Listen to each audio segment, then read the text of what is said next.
opened up, the moment we started talking about the Ekklesia. Now, for those of you who are here for the first time, our message, our theme this year is becoming the Ekklesia. Ekklesia is the word that the Bible uses for church. And church was never a building. It was never something you were supposed to come to. The church were the people who would go out and transform society.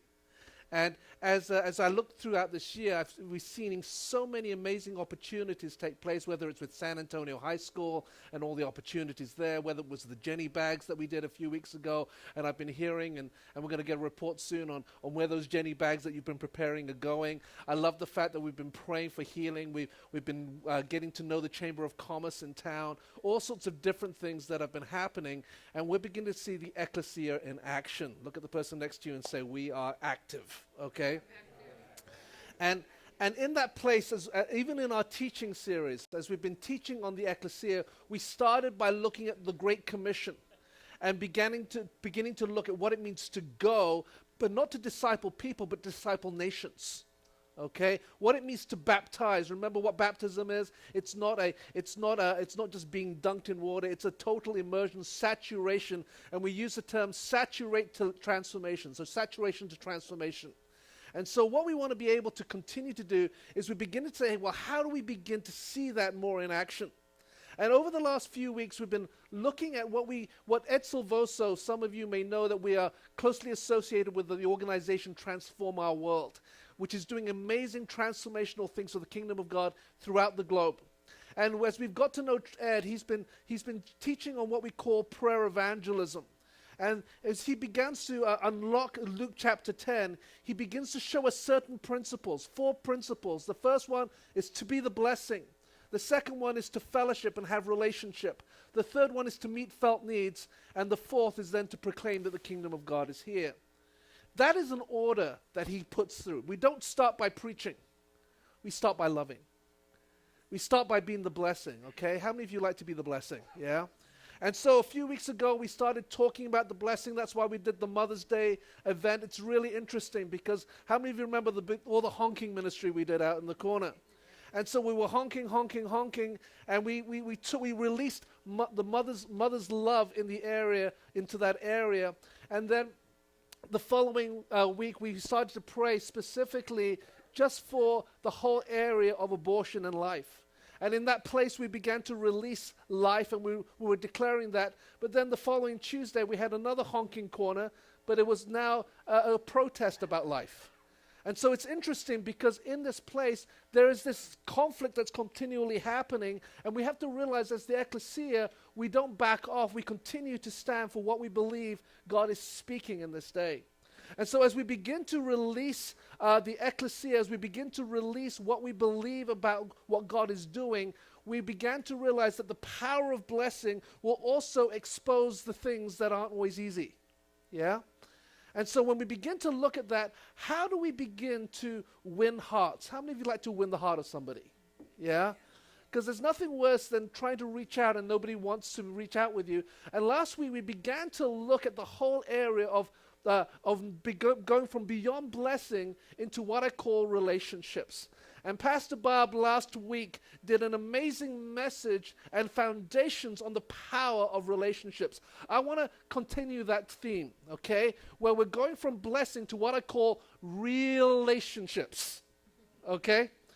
Because relationships that are superficial go nowhere, right? You know, people don't want fake. In this generation, people want authentic. We often talk about the millennial generation, and people say, well, they don't have much, they don't seem to commit to anything. No, it's they will commit when there's purpose. They want something that's real. They want something that's authentic. I've met so many young people today who are willing to quit their jobs because they're not interested in the money. They just want to be able to have their lives matter towards something. And you see, when we actually are the Ekklesia, when we start living what God intended the church to be, so something that is actively going out with purpose and with mission, are you with me? Then it gives something for people to believe in. And so in this process, what I want to help you understand is as we move from blessing, we want to create real relationships. Authenticity, where we have the freedom to be ourselves, but what I believe is that relationships, deep relationships, are transformational in nature. Okay, I've been married, as you know, to Barb for almost 28 years. She's the best thing that ever happened to me. You know, I forgive you, JP, for calling me up because I was having a nice cuddle. All right? But in that moment, you know, she has probably, besides Jesus, changed me the most in my life. Okay? She won't let me get away with anything. Because what she's been done for me, she's worked on my integrity over the years. Okay? I was one growing up, like taking little shortcuts. How many of you know what I'm talking about? You know, they're not going to know about this, or that's a kind of a gray area. Okay? And she goes, no, it's not. Okay? And bit by bit, she's worked on me through love. By the way she's loved me, she's transformed me. And the only way that transformation would happen was not because she stood there nagging me all the time. Not because she accused me all the time. It's because she knew how to love me. And in the place of love, I was willing to receive the truth that she was speaking. How many of you like being nagged? You know, or like your faults being shown up all the time? No, that's shameful, okay? And the reality is, if you have real relationships, relationships that are truly founded in love and acceptance, where you have this sense of belonging and connection, then transformation can take place. And this is the heart of what we want to do. Real relationships transform. Okay, can we say that together? Real relationships transform. And so this aspect, we don't just want to teach about relationships. I want you to begin today. This is going to be a bit of a coaching sermon today. Is that okay? Some of you know I'm an executive life coach, but I want to help you, coach you a little bit about relationships. Because can I tell you, every single one of us, when God created us, He created us for relationships. But how many of you know that sometimes relationships go wrong? Okay, sometimes how many of you have ever regretted some of the choices you made in relationships? The things that you said, the things that you've done, and you wish you could take it back, but you can't because you've done it, right? Because most of the time, we are trying to find and feel our way into relationship. We are not actually given any opportunity to know how to grow and be confident in our relationships. Can I tell you, people will often, I've been in the marketplace now for about 5 years, and I've realized that as many qualifications as you have, okay, listen to this, students, okay, if you're still here, no matter how many qualifications you have, no matter how many letters you have after your name, it doesn't necessarily guarantee that you're going to get the job of your dreams. Because most of the time, I've realized it's not what you know, it's who you know. And the only way you can have a who is if you know how to do relationships. Did you hear that? The only way that the opportunities and doors will open to you is because you do relationship well. Okay? And so when we began to look last week, Pastor Barb did this amazing analogy of fishing. Do you remember that? Okay? She said, let's go fishing. Relationships is like fishing. You throw out. How many of you have been fishing? Okay, how many of you know that sometimes when you fish, you don't catch anything? Or sometimes when you fish, it takes a long time to catch and get a nibble. And sometimes when you get the nibble, you try and reel it in and it's not there. But sometimes you get the bite and you reel it in. And she used this brilliant example of being fishers of men.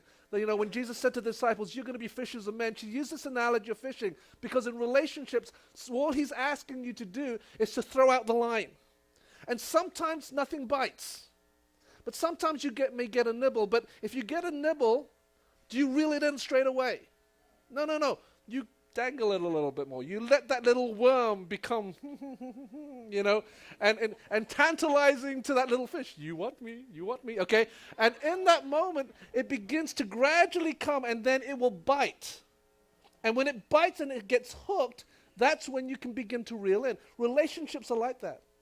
But sometimes you have to throw your net on the other side. Sometimes you're not getting anything here, and sometimes you need to just try something different. Does that make sense? And you have to realize that relationships are like that. You're not going to win everybody over.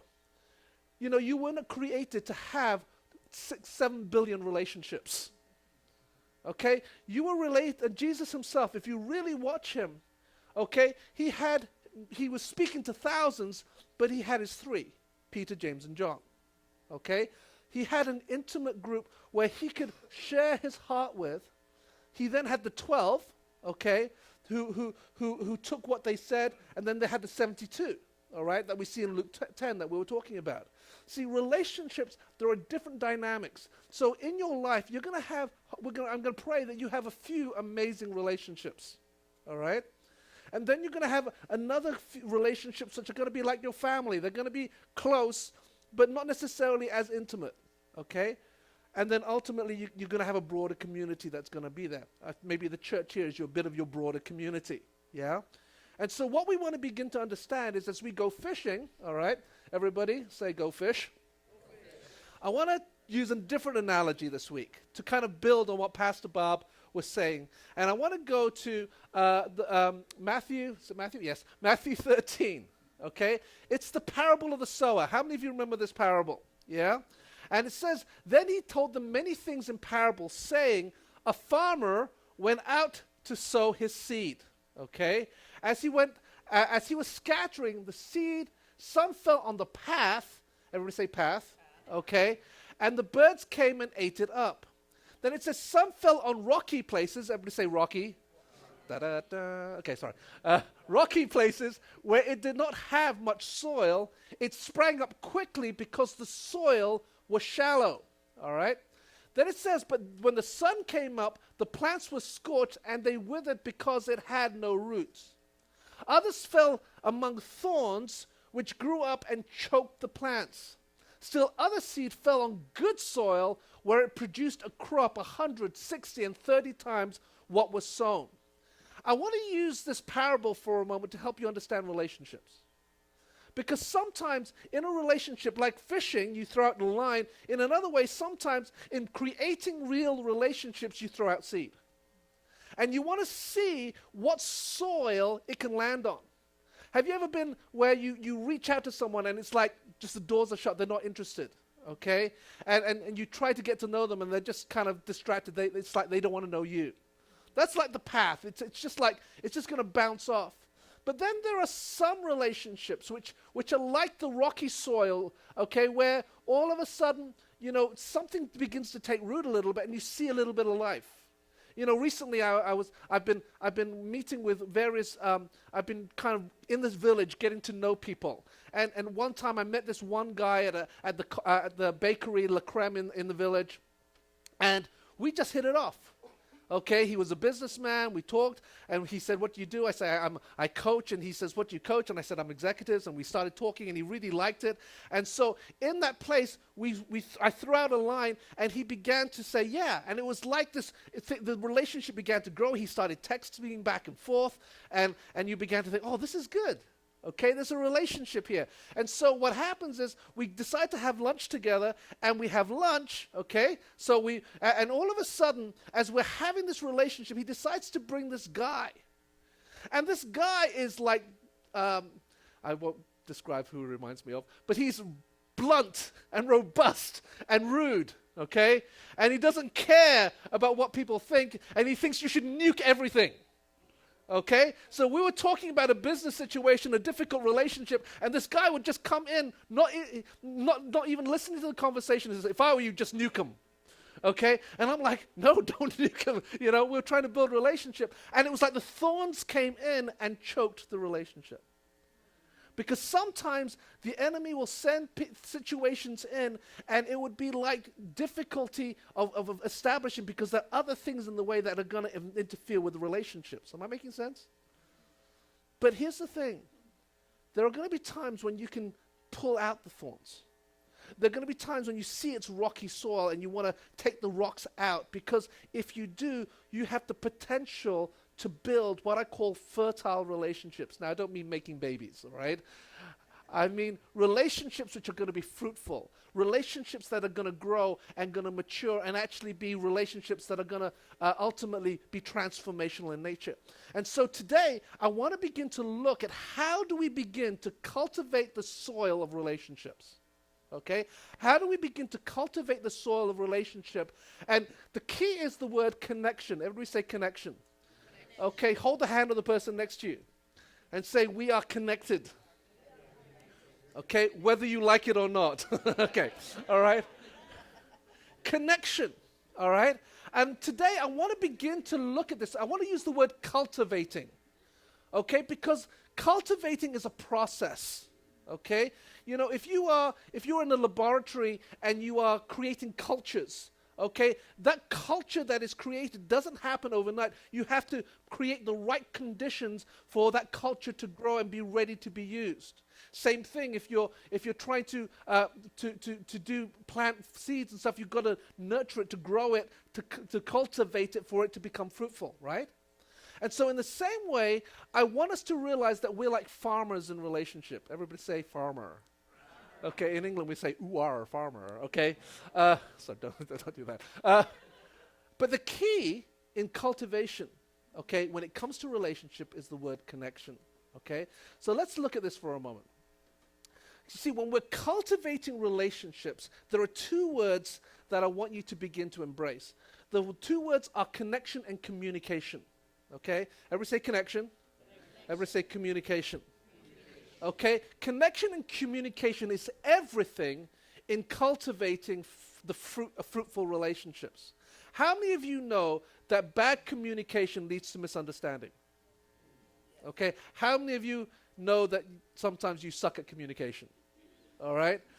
You know, have you ever received a text, okay, and you ask a question and they give you a one-word reply and you don't know that one word whether they're happy or angry with you, okay, or whether I did something wrong, and you kind of go help, okay, because communication is the key to create an atmosphere of security and trust. And so if you just say, I'm just the way I am, I don't care what people think, well, that's okay, but you're probably not going to create fruitful relationships. Relationships that in the long term are going to benefit and create an atmosphere that's going to help you, okay? So in order to understand why do we communicate, okay? We communicate because we want to connect. Why am I communicating, preaching to you right now, teaching you right now? It's because I'm wanting to connect with you. Okay? If all I'm interested in is giving information out, then most of the time you're not listening to what I'm saying, because most people don't remember most of what I said, but they will remember the way I say it, and they'll remember the expression to how I give it, okay? Because what you need to understand, great communication, that's great, I'm communicating really well right now. Great communication goes beyond words, okay? Goes beyond what I say. The problem is most of us, we're saying, you're not listening to me, okay? Or, can't you hear what I'm saying, all right? Because communication goes beyond your words, and connection is formed by the way you say your words, okay? And also by what the listener sees, your body language, yeah? You know, I was talking with Chris earlier. He had a job interview on Tuesday, and we're praying for breakthrough for you. Okay, and he turns up to this interview at a bank. All right, and he's dressed to the nines. He's dressed in a business suit. Okay, I'm sure you look great, Chris. Okay, you thought he looked great. Okay, dressed to the suit. He had his folder. He had everything prepared. Okay, and so when he walks into the place, okay, what you're going to see is that the first impression is always really important. Did you know that? How many of you, when you meet somebody for the first time, you're always sizing them up, right? All right? Whether you want to admit it or not, you are not objective. You are already going, okay? All right? And so he walks in because there is an impression. The first thing that you see will also create a connection, are you with me? Whether people will receive you or reject you. It's interesting. When we first started the church, we were very, very casual, okay? We were a small group. We were, maybe 20, 30 people. And so Adrian and Shireen, who founded the church with us, we were very casual. So we would wear shorts and flip-flops and T-shirts and stuff like that. And I remember this one Sunday, it was a summer. I was wearing a T-shirt, kind of T-shirt, shorts, my sandals, and I was preaching, okay?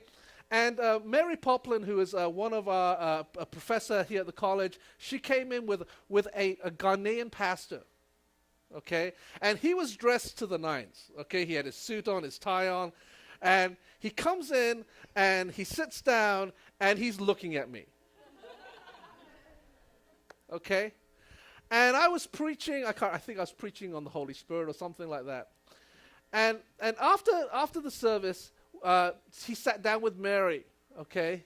and said, Mary, he said, when I looked at the pastor, that's what he said, when I looked at him, I wrote him off, okay, because of what I was wearing, okay?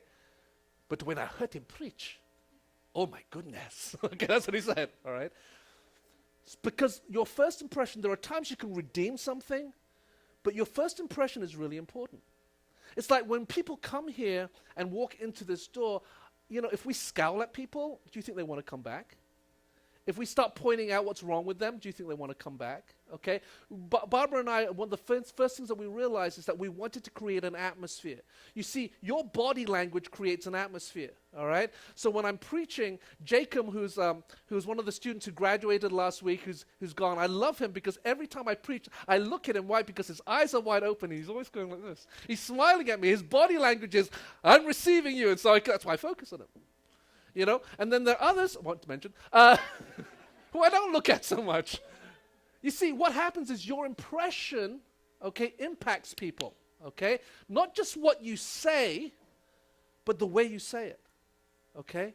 So, you know, if I start talking about the peace of God and I'm saying it in an angry way, come on, people, you need peace, you know? You know, or if I start about God's love and I start judging people or calling people out, are you with me? Okay, your words say one thing, but your actions need to measure up with your words. Your authority will come when your life aligns with your message. Did you hear that? Your authority will come when your life aligns with your message. So you practice what you preach. You are who you are. What you see is what you get. My prayer is who you meet me outside of the platform is who you'll see when I'm meeting you for dinner or for whatever else, that you will know that you're loved, okay? That you know that you're valued, okay? And that's what we need to begin to understand. When you're cultivating relationships, you need to understand that the skill of connection, okay, it's a skill. It's not always natural. Some people are natural, but can I tell you, the ability to connect is a skill, okay? So it's something that you can develop. Okay, look at the person next to you and say, you can be an expert. Okay? You can be a relationship expert, okay? And that's where I want to take us, because connection, when we begin to understand connection is not about me. Okay? If it's about me, the only person you connect to is who? Yourself, all right? You know, when I'm training communicators and teachers, and I remember sitting down with JP when we were first getting him to preach, and he's become an amazing communicator. I said to him, what is the purpose of teaching? All right? You know, and he gave me a great Asian answer. He said, getting information across. Okay? And I looked at him, I said, no. Okay, and then he says, and he starts thinking, it's sharing what I know. I said, no, it's the same thing. Okay. And we started going around, and it was all about trying to give what I know away. I said, no. I said, the focus of teaching is not what you know. The purpose of teaching is who you are teaching. Because if they don't get it, you're a terrible teacher. Does that make sense? And if you don't connect with them, then no matter what you say, no matter how good it is, okay, they're not going to listen or absorb anything that you say. The key to good teachers, the key to anybody, if you're in sales, okay, is not your product, it's the person, okay? And the key to the kingdom of God are people. Are you with me? Not function. And so when we begin to understand, as people of the kingdom, we are to connect with people. Our focus is on people. So you always know when I talk about love, love is the gift of giving value, worth, and significance to another. But you can only do that when you prefer, serve, promote, and release the other. Your focus is not on yourself. Your focus is on the other. Look at the person next to you and say, that's you. Okay? And so when we begin to understand, we need to not focus on what I know, what I have, okay? I need to focus on who are you and how can I connect with you. I need to give you the value. I need to give you my focus. You know, there was a South African pastor who once said to me about how so many pastors and leaders are terrible at communication and building relationships because they are so in love with their revelation. Okay? And he said this, okay? Do not allow your relationship with your revelation be greater than the revelation of your need for relationship. Oh, that's good. Okay? It's up on the screen. Okay. Communication. Do not allow your relationship with your revelation to be greater than your revelation of your need for relationship. In other words, how many of you have ever been in a conversation which is one way?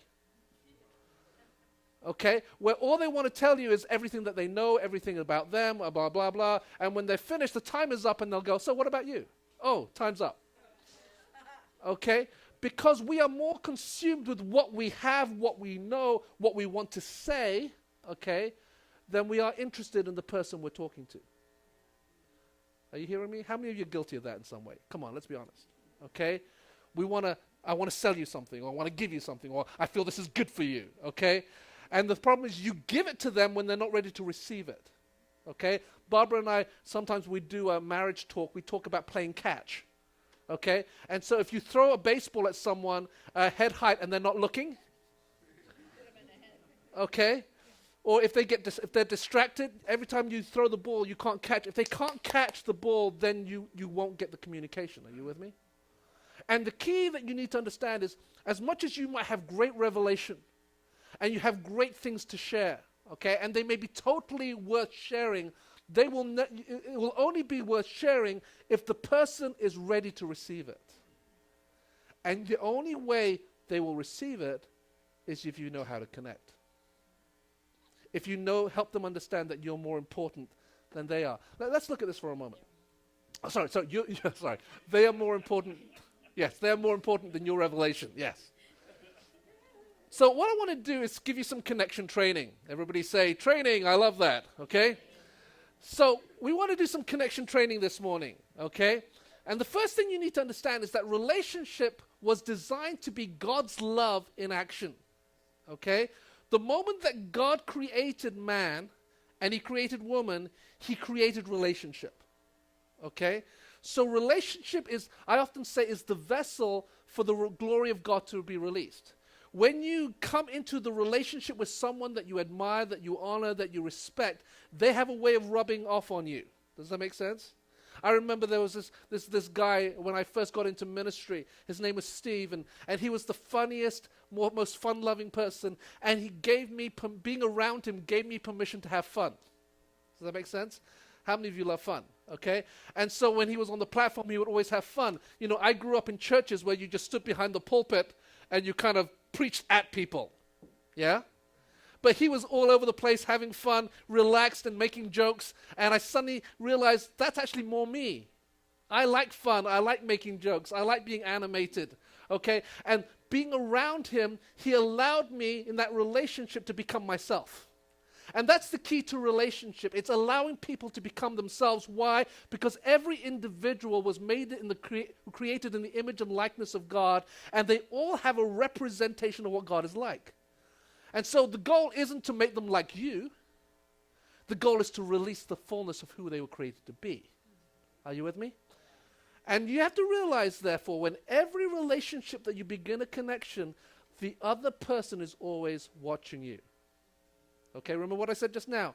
Every time you get into a relationship, you're already sizing the person up. And there are 3 subconscious questions that are being asked by every time you get into the relationship. 3 questions that each person is asking about you when they meet you. Okay? Now, they won't ask you this directly, okay, because that would be rude, or they think it would be, but they're thinking it. Okay? And if you think about it, you're thinking it. Yeah? You know, when the first time you came into this church and you were looking for a new church, you were asking these 3 questions. Okay? The first one is, do you care for me? All right? In other words, do you see me? Do you actually know my name? Do you actually see? Are you actually interested in me? Okay? Look at the person next to you and say, I see you. Okay? Every person is saying, are you here? Are you here because you see me and you're interested in me? Or are you here because you're interested in what you're doing? Does that make sense? I remember a number of years ago, I got a letter from somebody who was going to go and do ministry on the campuses, and the first thing that he said to me was, "I need you to give me money." And I went, "That's not a good start to a relationship when I don't know you." Does that make sense? And so I began to help and said, no, you need to connect. And it was very clear that he wasn't interested in what the churches were doing in the city. Does that make sense? And I often, when people come in and say, "I want to go into the college ministry, I want to do that," the first thing I'm often asking is, do they have a maturity to actually see what's going on around them? Are they interested in what's going on? In the same way, we need to be interested in what's going on in somebody's life. Is that okay? We don't want to just say, "Hi, how are you? I'm fine. Good, bye." Okay? In the Ekklesia, when you follow Luke chapter 10, the people went out, the disciples went out 2 by 2, and Jesus says, "I want you to go to prepare a place for me to meet." In other words, when you go for a connection, you're not just going for you, you're going for Jesus. Okay? And if you create the connection, he says, if you find a place that welcomes you, what do? Stay. Why? Because when they welcome you, the relationship, the connection is made. So don't move on and go to a nicer, because that looks nicer or that looks more comfortable. No. If God has given you favor somewhere, stay to release the favor. Does that make sense? And in that place, get to know them, begin to connect. So the first question is, do you care for me? The second question they're asking is, if I stay in relationship, will I benefit from the relationship? And in other words, is there something that as I get into your life, can you add value to my life? Okay? Or can I add value to your life? Yeah? In other words, when you have relationships which are adding value to one another, your relationships are going to thrive. They're going to begin to bring great breakthroughs and great fruitfulness in lives, okay? And then the third question is, can I trust you? Authenticity, all right? So if you're just interested in superficial relationships, "Hi, how are you? Bye, I'm fine," okay? Can I tell you, you're not going to go very far, all right? You want to be able to go deeper. You want to allow the vulnerability of your heart to create authenticity. That's why I was saying how you align with your message. If you live what you preach, the authenticity of that will eventually show up, okay? And you'll begin to see that the person is more than a message. They're a real person. 3 questions that every single person is asking. Do you care for me? Can you benefit me? Can I trust you? Look at the person next to you and say, "I've already thought that about you." Sorry, okay. All right. And so, here's the thing. In order to create that connection, okay, there are 3 keys to successful communication, all right? The first one is your choice of words. All right? So you need to be able to talk about difficult things, but use words that are, I often say, be positive of what you see. How many of you like being around negative people? Okay? Or being around people who are always complaining?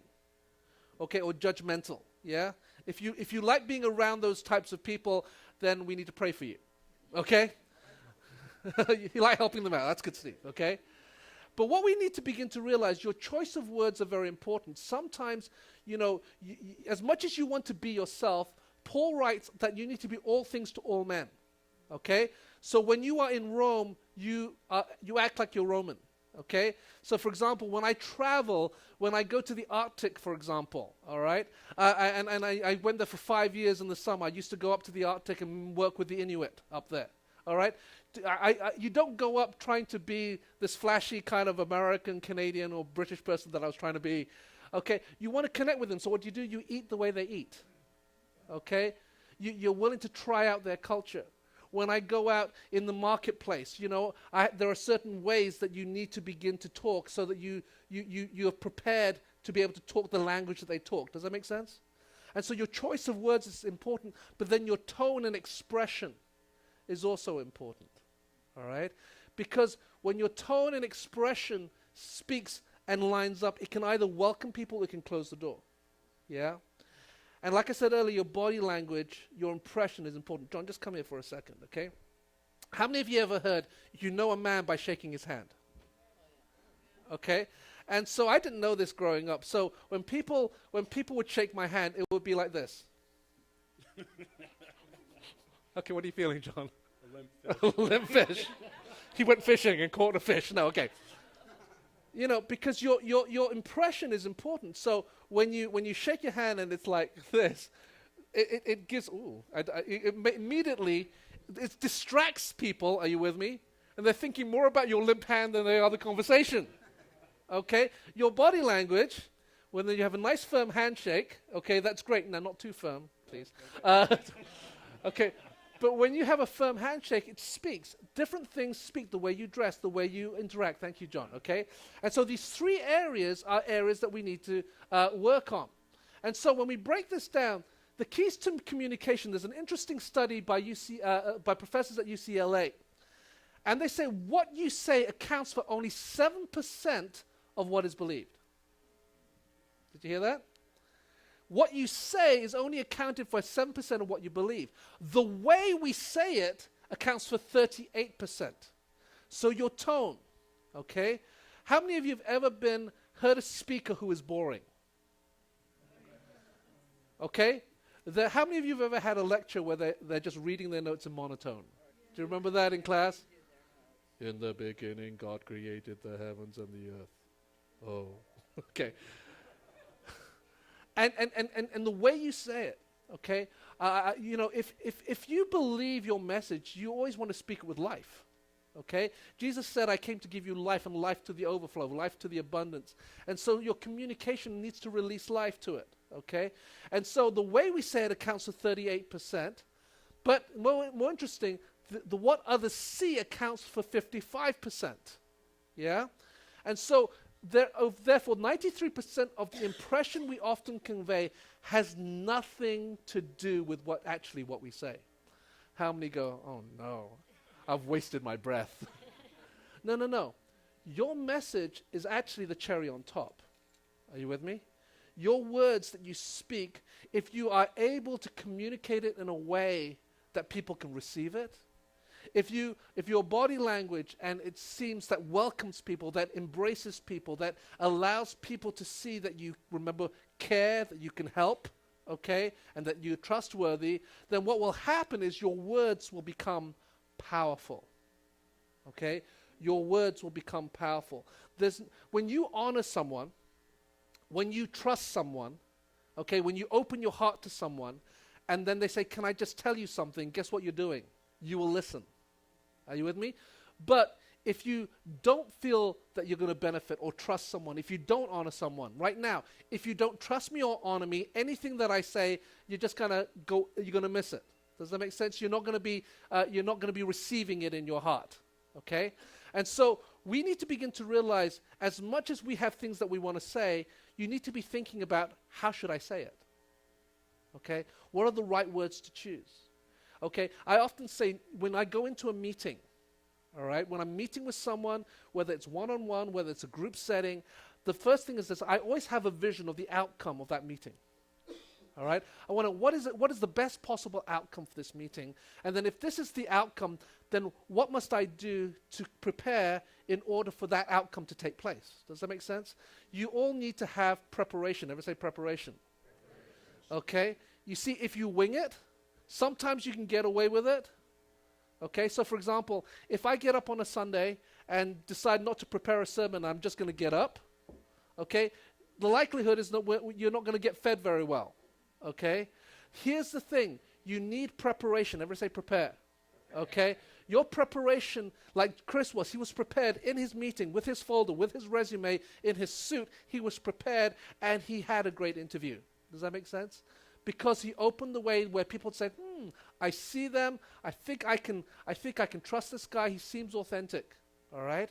And so what we need to begin to understand, don't focus on your words. Focus on what you're going to convey, how you're going to convey it. Are you with me? All right? And so in that place, real relationships require you to be self-aware. Okay? How many of you feel like you need to be more self-aware? Okay? How many of you have ever said this about somebody? I wish they were more self-aware. Okay? And as much as you point your finger at someone, realize, I often say, if you point your finger at someone, there's always three pointing back at you. Okay? And you need to begin to realize that when we're making connection, when we're allowing that to take place, there are certain things that we need to understand, that we need to be self-aware about. This is what I call connection saboteurs. Things that will sabotage your relationships and your connections. The first thing is, don't be a space invader. Okay, remember? Okay, the space invader is someone who basically occupies the entire space and doesn't give anybody the opportunity to share. Okay? Like I said earlier, they're more interested in what they want to say rather than that. In other words, you have no value of other people's time. Okay, you hearing me? In other words, there's a limited amount of time, but you want to fill the time because you feel like you just want to talk a bit. Because when you talk, you feel that they're listening. But the reality is, when they're talking, they're not listening, because they're thinking, how can I get away from this? Okay? Don't be a space invader, all right? Look at the person next to you and say, I like my space. Okay? All right? Timing is everything, okay? So if you're going to honor someone in communication, be aware of time, okay? Because if you speak in the time allocated and you give honor to the time allocated, they want to have more time with you. Are you with me? Did you hear that? If you honor people's time, they will honor your time. Okay, so don't invade their space, because the likelihood is that when you say, hey, you want to have a coffee, they'll probably make an excuse. All right? And so it's important that you don't become a space invader. The next thing is, don't assume you know what the other is going to say. My wife does this to me all the time. She says, Steve, you're not listening to me. And I will tell her exactly what she said, and she says, no, you're still not listening to me. Because it's not repeating what is said, it's whether you connected with what was said. Okay? Over the years, like I said, she's changed me a lot. I used to be the worst listener, okay, which is not good when you're a coach or a counselor. Okay? Because I kept assuming, okay, everybody say assume. I kept assuming that I know what they were going to say. Or I assumed that I know what they were thinking, and to be honest with you, most of the time, I didn't.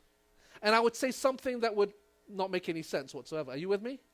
And the one thing I often say in marriages, okay, any relationship, don't assume what you think your partner's going to say. Okay? In other words, take time to listen. Take time to soak in what's being said. Am I making sense? Okay? The next thing is, don't compete to prove your value. How many of you have ever felt like inadequate in a conversation? Okay? And somebody's telling this amazing story, and it shows off their brilliance. Okay? And so all of a sudden you're feeling, in order to fit in, I should share something equally as brilliant. Come on, let's be honest. Okay, I'm preaching to myself. All right. And so you start trying to compete for the value of the conversation. Are you with me? Rather than honor and receive what's been spoken. Are you with me? If you start competing in a relationship, can I tell you there is no relationship? It starts destroying the relationship, okay? So don't compete to prove your value. You know, when somebody says, hey, I caught a fish this big, please don't say, I caught a fish that big.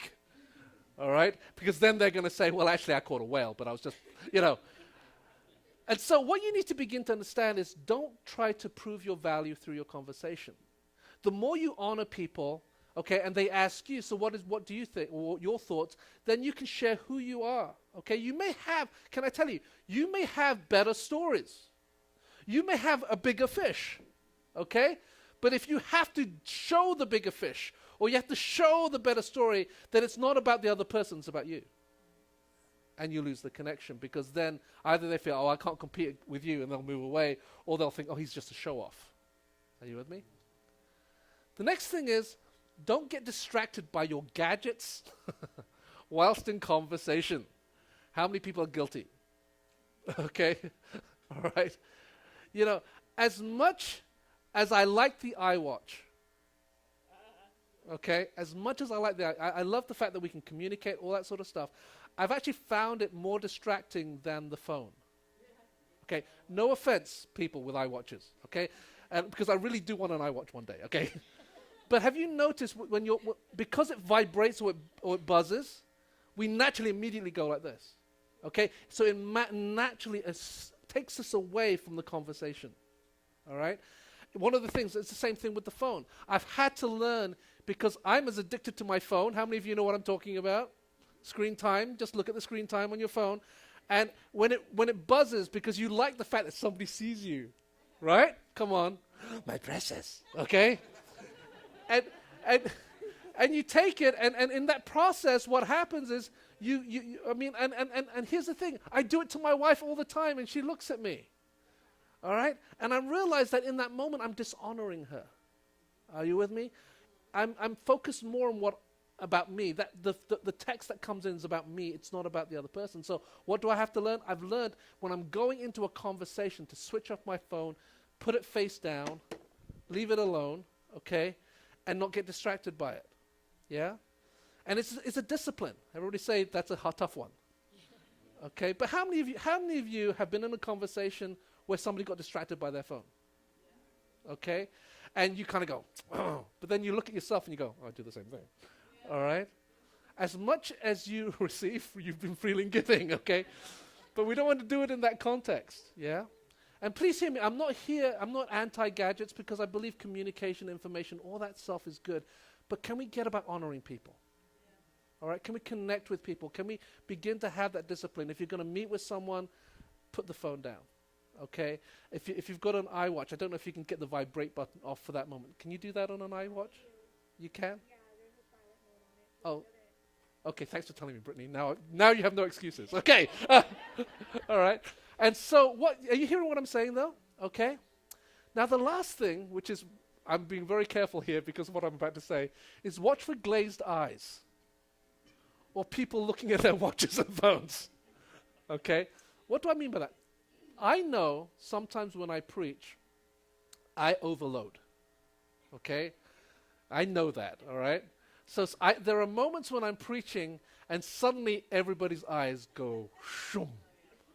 And I'm now speaking to zombies, okay? Because I have given too much. Are you with me? It's not that it's not that you guys think what I share is bad, it's that you have now been to a buffet and I've given you 10 rounds when you could only take 4. Are you hearing what? And I'm still trying to stuff it in. Okay?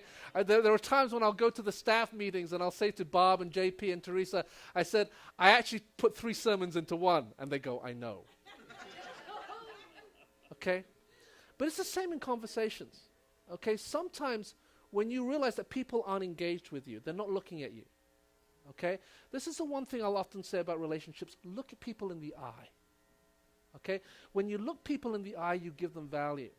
There are so many times, when I'm looking at people and they're just looking down or they're not engaged, and sometimes because it's an identity issue, all right?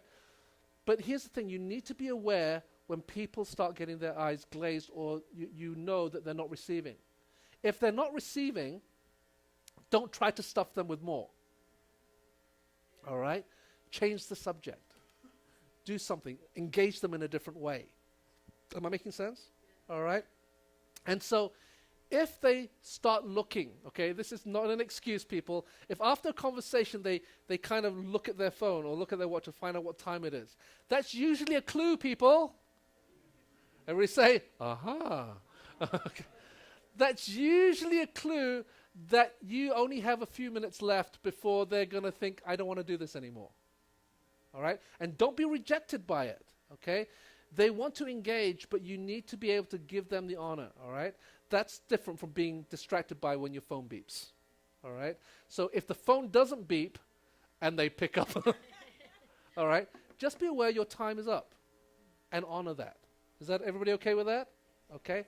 And so these are connection saboteurs, all right? So I'm almost done. Everybody go, hooray, okay? The last thing is the best way to create relationships is by finding common ground.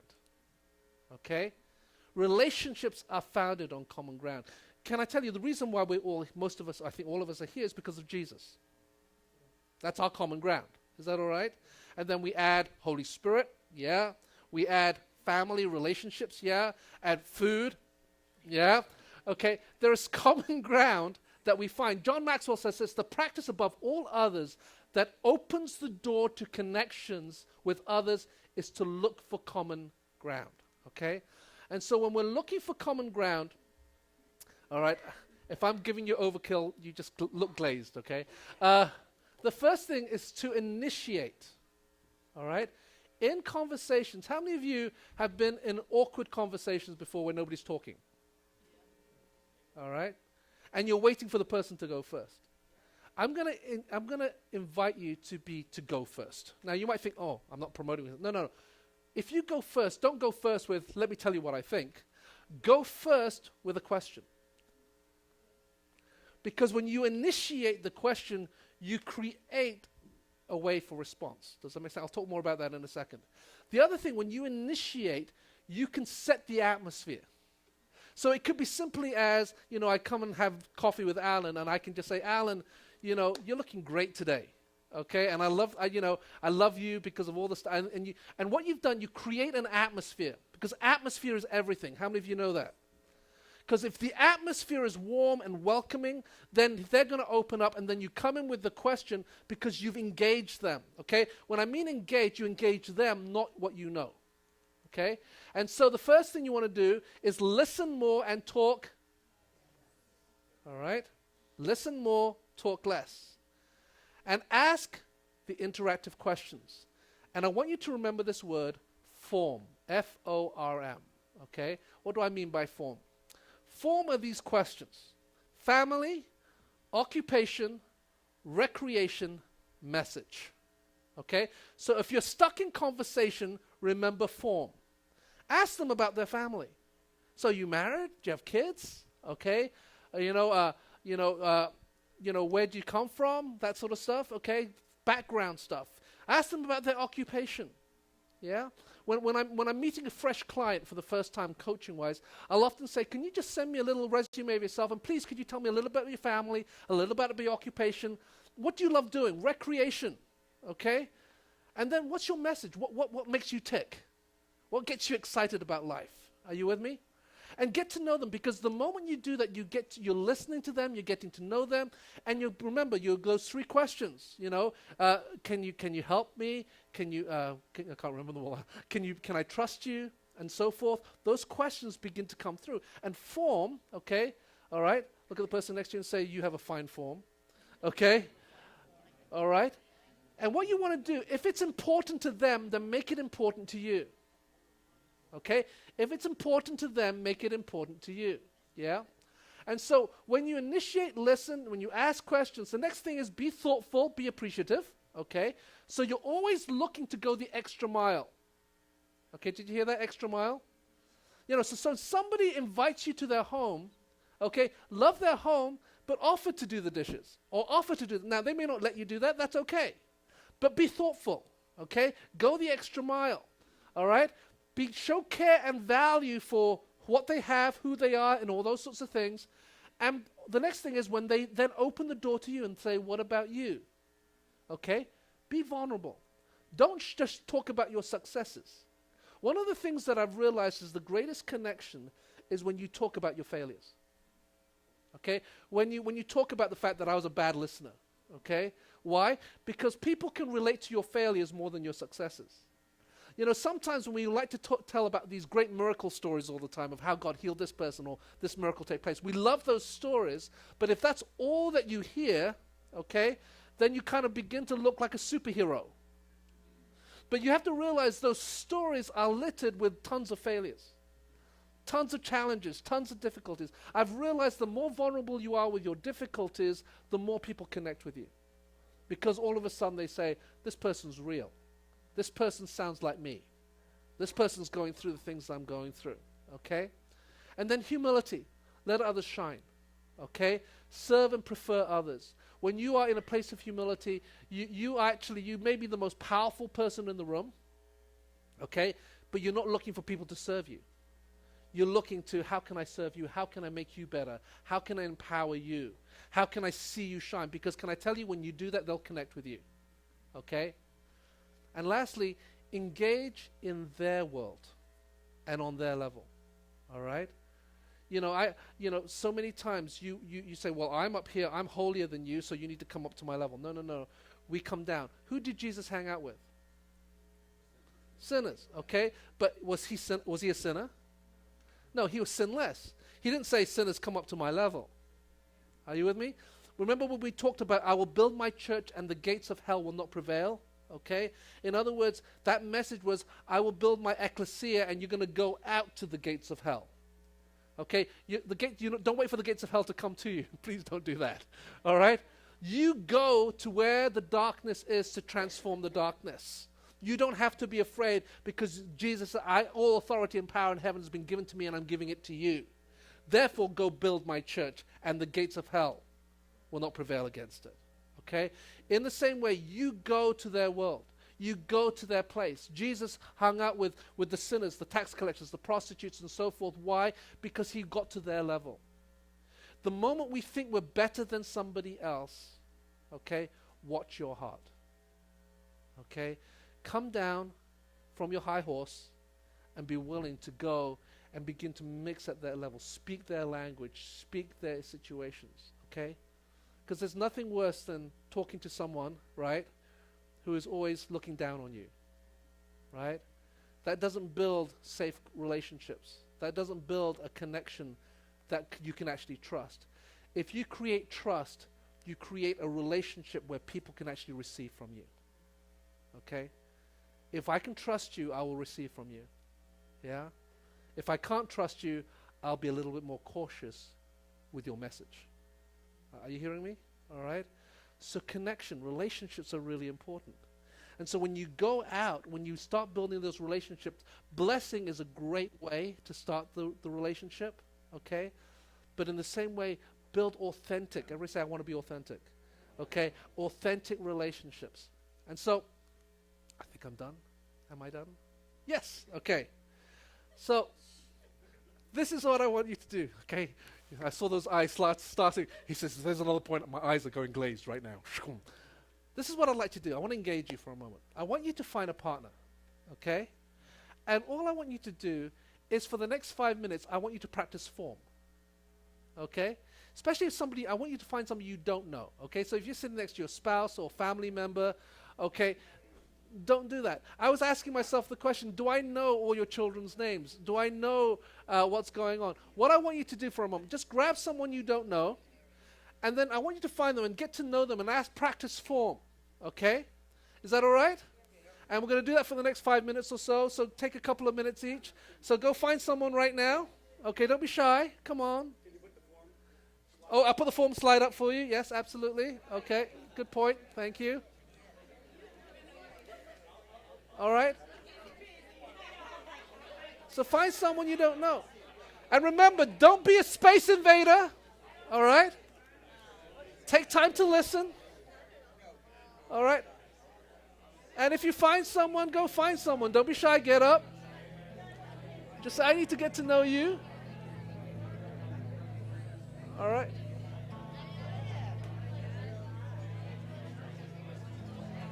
Don't forget to ask their name.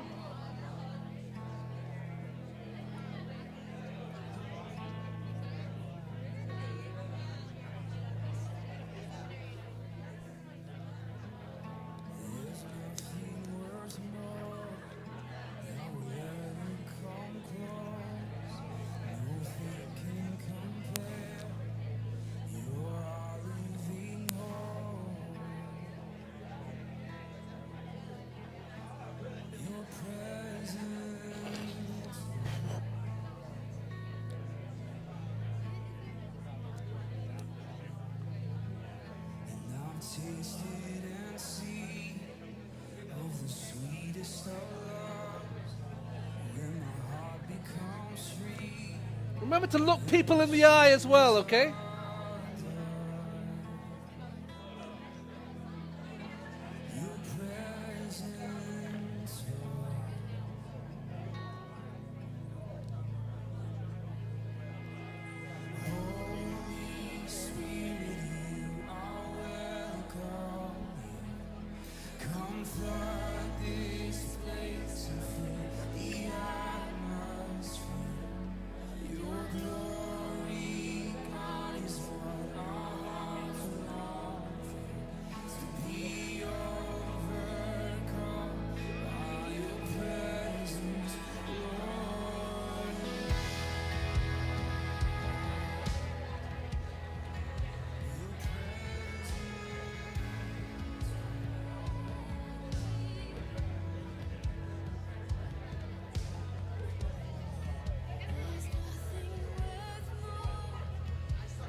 What makes you what makes you tick?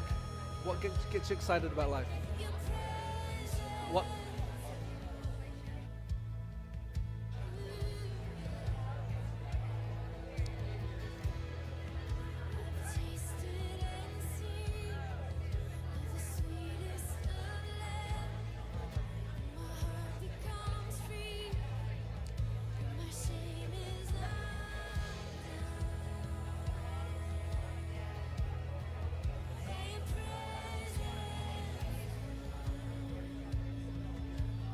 Now you don't have to get through all of the FORM, okay? Just get through some of them and then sweat drowned, okay?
Did you do form in the... I did not understand what that would be.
Okay, we're going to give you another minute.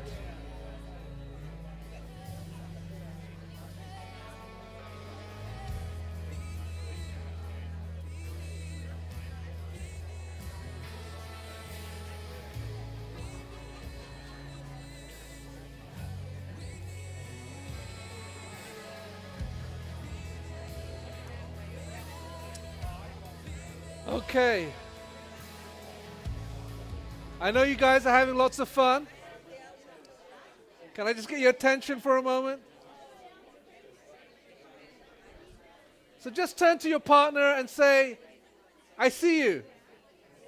Okay. This is just a little bit of practice for you. So this is what I want you to this is a little bit of something I'd like you to try and do this week. Is that okay? Because I want us to get great at relationships. I want us to grow as a family to know how to build relationships. Every time someone walks through the door who's never been here before, who's looking for a home, okay, I want us to be able to engage them. I don't want to just to smile at them and say hello. Why don't you use form? Get to know their family, get to know their occupation, get to know their recreation. And as you begin to grow that, maybe get to know their message a little bit. Is that okay? Yeah. Because when you do that, you get to know people, all right? And then all of a sudden you see them and they feel valued. And when they feel valued, they say, oh, I think I want to stay here a bit longer and I want to trust you, okay? So I want you to practice cultivating relationships. So I want you to seek to initiate a connection with a friend or a colleague this week, all right? And see if you can practice form. So maybe there's somebody in your workplace that you only know their work, but you don't know them, okay? Or maybe there's somebody, a friend or somebody in church that you know their name, but you don't know them, okay? Look to cultivate a relationship. Is that okay? And even if it's for half an hour, 20 minutes, or even over lunchtime today, practice form, all right?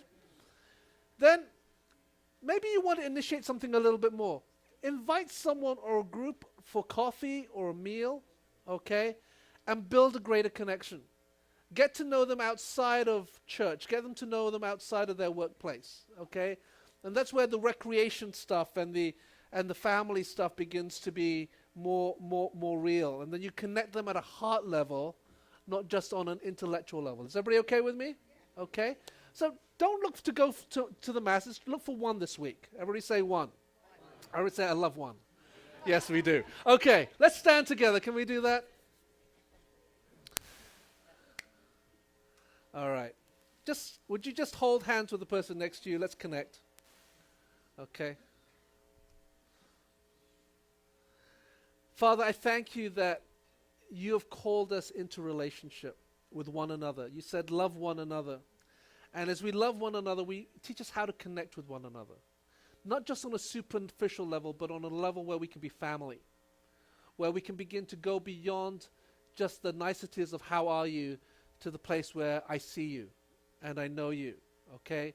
And Father, give us a sensitivity to know how to cultivate those relationships so that we don't sabotage what you want to do because of our lack of self-awareness. And so that you can release your kingdom, your love, and your purpose into every person that we meet. We pray this, and all God's people said, Amen. Have a great week, everybody. For those of you who, yeah, that's right. For those of you who are joining us for the first time, we have lunch every Sunday together. Please stay for lunch. Get to know one another. If you see somebody you don't know, get to know them. Okay, have a great week, people.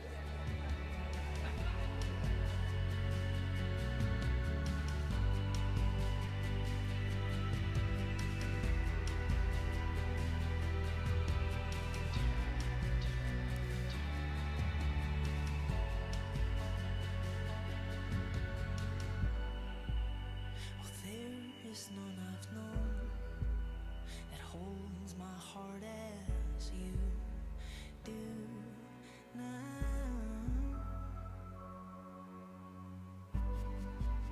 I've made for you a home, a place where love can grow and be found. Drop to me